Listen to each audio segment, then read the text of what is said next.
Hello everyone, teacher academy में आप लोग का स्वागत है।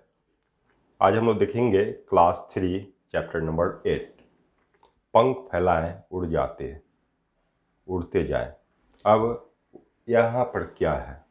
पंख फैलाएं उड़ते जाएं। कौन पंख फैलाता है, कौन उड़ता जाता है? ये हमारे पक्षी के बारे में संवेदनशील होना, उनके बारे में जानकारी प्राप्त करना, इस चैप्टर में इसी चीज़ को दर्शाया गया है। जैसे राष्ट्रीय पक्षी किसे कहते हैं, कौन पक्षी है जो आसमान में उड़ता रहता है लेकिन उसकी निगाहें इतनी तेज होती है कि झट से नीचे से चूहे को लेकर उड़ जाता है। कौन पक्षी है जो मिर्च खाता है और साथ साथ हमारे जैसे बातों को बोलता है। कौन पक्षी है जिसके काले पंख होते हैं, काँव काँव करता है। कौन पक्षी है जो काले पंख तो होते हैं लेकिन कुहू कुहू की आवाज़ करती है, मधुर गीत सुनाती है। कौन पक्षी है जो मरे हुए जानवर को खाकर उसको साफ कर देती है। कौन पक्षी है जो बड़ी प्यारी होती है और गुटरगू करती है। यह एक दूसरे को संदेश पहुंचाने का भी कार्य करती थी। कौन पक्षी है जिसके चोंच बड़े निराले होते हैं, सुई जैसे नुकीले होते हैं। वह अपना घोंसला ही बनाती है तो लगता है कि सही में कोई दर्जी उसको बनाए हुए है। कौन पक्षी है जो टुक टुक करते हुए पूरे काठ को, लकड़ी को तोड़ के उसमें घोंसला बनाती है। कौन पक्षी है जो रात में जगती है लेकिन दिन में उसको दिखता नहीं है, ज़्यादा प्रकाश होने पे उसको नहीं दिखता है। अलग अलग पक्षी, अलग अलग खासियत। अगर सारे पक्षी एक ही जैसे होते कितना बोरिंग होता, कितना नीरस हमारा जीवन होता। एक ही जैसे बोलते, एक ही जैसे रहते, एक ही जैसे सब कुछ होते। इस चैप्टर के माध्यम से, पक्षी के माध्यम से यह बताने की कोशिश करेंगे कि मनुष्य भी अलग अलग प्रकार के होते हैं, सभी लोग एक जैसे नहीं होते हैं। बच्चे में यह संवेदनशीलता बढ़नी चाहिए, होनी चाहिए। जब बच्चे पक्षी को देखेंगे तो उनके नाम को भी जानेंगे, उनके रहन सहन को जानेंगे, उनके आकार प्रकार को जानेंगे, उनके चोंच को जानेंगे, तो बच्चे पक्षी के बारे में संवेदनशील हो पाएंगे। जैसे गिद्ध, जो भी मृत जानवर होते थे तो उसको खा जाता था, फिर उससे प्रदूषण नहीं फैलता था। ये कहीं ना कहीं असंवेदनशीलता के कारण हम लोग उसको खत्म कर दिए और आज गिद्ध की कमी हो गई है, प्रदूषण फैलता जा रहा है। यही संवेदनशीलता हम लोग को उत्पन्न करना है छोटे बच्चे से ही। जब बच्चे किसी पक्षी को देखेंगे और उसके बारे में अपना नोट्स बनाएंगे और उससे बात करेंगे, तो बात करने पर किसी भी चीज़ को थोड़ा सा ज़्यादा याद कर लेते हैं हम लोग। तो यह बच्चे में एक कला विकसित करना कि उसके बारे में देखो, उसका ऑब्जर्वेशन, उसका अवलोकन वह दुरुस्त हो पाए, वह और निखर पाए।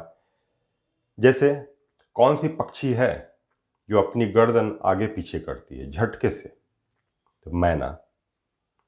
कौन सी पक्षी है जो अपनी गर्दन पीछे तक घुमा सकता है, उल्लू।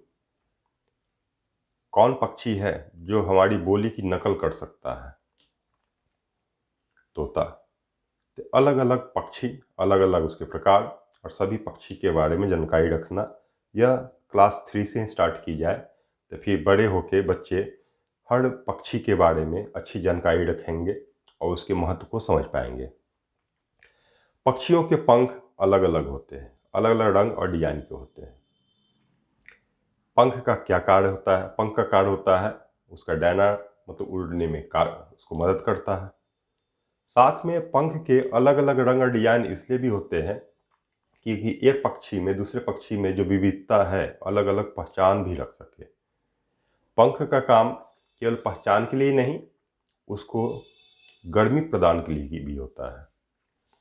जब हम लोग पंख का उपयोग करते हैं तो उसमें हवाएं जो है फंस जाती है, और जब हवा फंसी हुई रहेगी तो शरीर के अंदर की जो गर्मी होगी वो उसको बाहर नहीं निकलने देगा, और बाहर की जो सर्दी होगी उसको अंदर नहीं जाने देगा। यह खासियत होता है पंख का या फिर आपके बाल का। जैसे आप अपने बालों को देखिएगा, अगर आप बाल रखे हुए हैं सर पे तो उसमें जो हवा फंस जाती है, तो फिर बाहर से जो हवा, अगर मान लेते हैं गर्मी का ही टाइम है, तो गर्म जो हवा आएगी वह अंदर से जो आपका एक खास टेम्परेचर होता है तो वहाँ पर हवा रुक जाएगी और बाहर वाली गर्मी वाली हवा प्रवेश नहीं करेगी। ठंड के टाइम में भी यह वही कार्य करती है कि बाहर की ठंड हवा को प्रवेश नहीं करने देती है, जो हवा उसमें फंसी हुई है तो एक संतुलन बनाए रखती है। तो पंख हो या फिर बाल हो, इसका एक विशेष कार्य भी होता है। पंख एक अलग अलग प्रकार के भी होते हैं क्योंकि उसकी एक पहचान भी है और साथ में उसके शरीर को गर्म रखने का भी काम करते हैं। हम लोग देखते हैं कि पक्षियों के पंख जो है, पुराने पंख झड़ जाते हैं और नए पंख आ जाते हैं, जैसे पेड़ पौधे में होता है। इस तरह से इस चैप्टर में अलग अलग पक्षी के बारे में बताया गया और बच्चे तरह तरह का डिजाइन बनाए। और जैसे बनाए मुर्गा, अब मुर्गा कैसे बनाया गया, एक पेपर को मोड़ा गया, फिर उसके द्वारा बनाया गया, एक पंख लगा दिया गया, एक कली लगा दिया गया और बस तैयार हो गया। जब हम लोग मुर्गा बनाते हैं या कुछ भी बनवाते हैं तो बच्चे ये संवेदनशील होते हैं कि कौन पक्षी किस तरह से होता है, किस तरह से दिखता है, कोई इसको चूहा तो नहीं बना देगा। तो बच्चे में यह संवेदनशीलता उत्पन्न करने के लिए इस चैप्टर को रखा गया है। इस चैप्टर में इस बात पर ध्यान रखा जाए कि पक्षी के बारे में बच्चे समझे और पक्षी के द्वारा सभी के बारे में बच्चे अपने ज्ञान को इकट्ठा करने की कोशिश करें। तो पंख फैलाएं, उड़ते जाएं, चैप्टर नंबर 8 समाप्त हुआ। अगले क्लास में फिर मिलते हैं। जय हिंद।